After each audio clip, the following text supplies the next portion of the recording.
Folks, let's talk tariffs. Basically, they're taxes on stuff you buy from other countries. Think of it like this.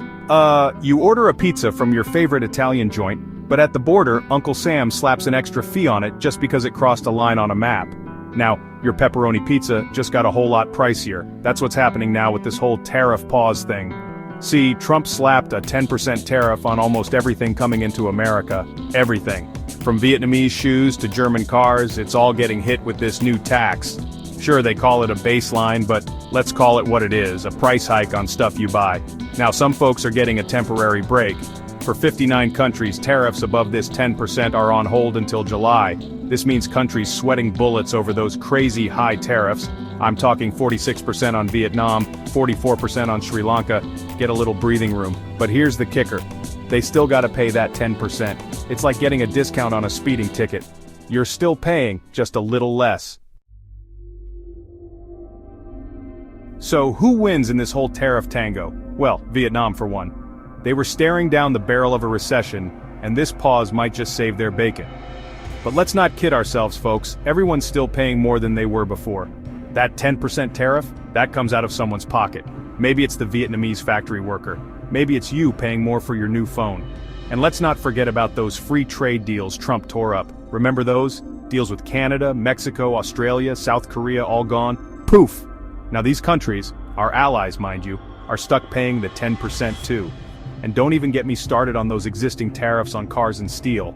Those are still here, folks, like a bad house guest that just won't leave. The stock market, on the other hand, is doing the jitterbug. The Dow went up, the S&P 500 is doing the conga line, everyone's celebrating. But some experts, they're a bit more cautious. They're saying this whole thing could lead to a recession. Recession. That word alone should make you want to hide your money under the mattress. Now there's one country that didn't get invited to this tariff pity party, China. In fact, things just got a whole lot worse for them. We're talking tariffs of 125% on Chinese goods, plus an extra 20% on top of that because of, you guessed it, fentanyl. China's not taking this lying down, oh no, they hit back with their own tariffs on American goods. It's a full-blown trade war, folks, with no end in sight. And you know who gets caught in the crossfire? You, me, that guy over there with the I Heart Globalization t-shirt.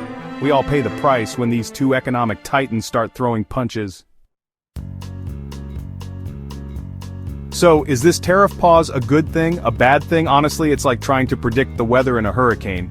Yeah, things might be calmer for a second, but the storm's still raging. Some folks say it's a sign things are getting better, that maybe, just maybe, we can all go back to trading peacefully. But then you got others, the folks who study this stuff for a living, saying this whole thing is just the tip of the iceberg.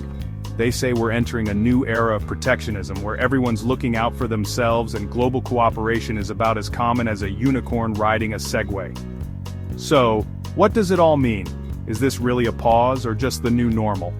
Frankly, your guess is as good as mine, but one thing's for sure, this trade war, it's far from over.